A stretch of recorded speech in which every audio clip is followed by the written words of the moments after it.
everyone! This Sunday is the 33rd week in Ordinary Time, and we add one more green week as we continue to grow in following Jesus. This is the last week of Ordinary Time in the church calendar year. Next week we celebrate Jesus Christ, the King of the universe, and then we start a whole new church calendar year with Advent.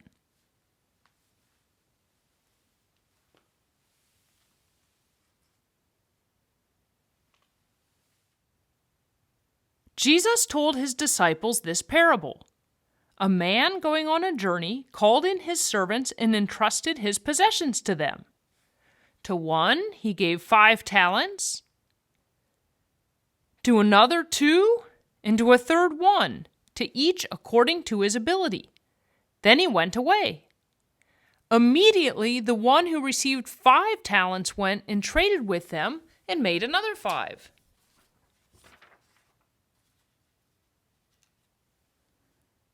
Likewise, the one who received 2 made another 2.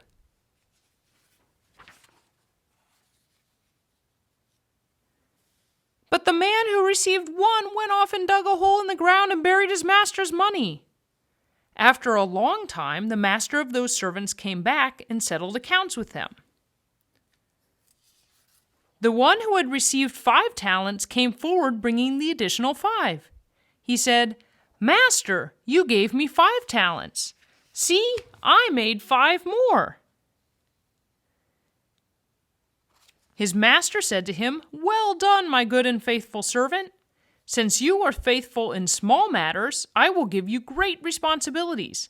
Come, share your master's joy." Then the one who had received 2 talents also came forward and said, "Master, you gave me 2 talents. See, I made 2 more." His master said to him, "Well done, my good and faithful servant. Since you are faithful in small matters, I will give you great responsibilities. Come, share your master's joy." Then the one who had received the 1 talent came forward saying, "Master, I knew you were a demanding person, harvesting where you did not plant and gathering where you did not scatter. So out of fear I went off and buried my talent in the ground. Here it is back." His master said to him to reply, "You wicked, lazy servant. So you knew that I harvest what I did not plant and gather what I did not scatter? Should you not then have put my money in the bank so that I could have got it back with interest on my return? Now then, take the talent from him and give it to the one with the 10. For to everyone who has, more will be given, and he will grow rich. But from the one who has not, even what he has will be taken away. And throw this useless servant into the darkness outside, where there will be wailing and grinding of teeth."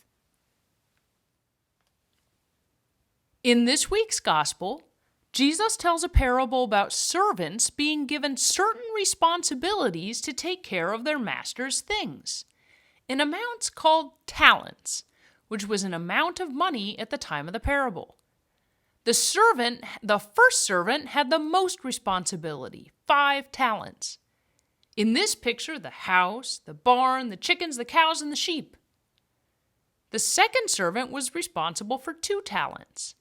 In this picture, the olive trees and the grapevines. And the last servant was responsible for 1 talent. In this picture, the horse. Then the master left and came back. When he was back, he could see that the first servant had turned the 5 talents into 10. Look at that, he expanded the house, and he has a second barn, and more chickens, and more cows, and more sheep. The second one had turned 2 talents into 4. Twice as many olive branches, and twice as big of a grapevine. To both of them, the master said he would give them even more responsibility. The third servant said he was too afraid to do anything, so he returned the 1 talent as it was.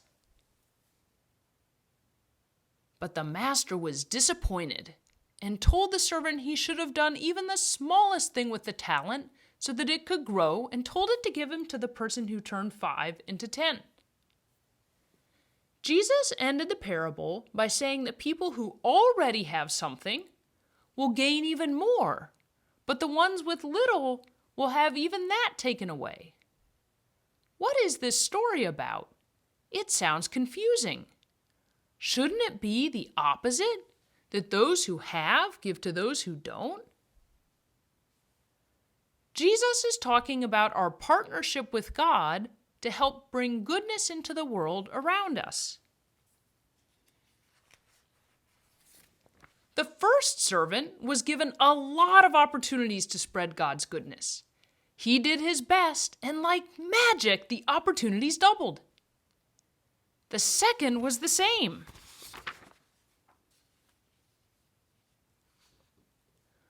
Although God gave them different opportunities, they both worked in partnership with God, and even more opportunities came their way. What does that mean? For example, if you are given the opportunity to help your neighbor, when you do that, you might find that you grow in love, and now you have another opportunity to bring that love to another person.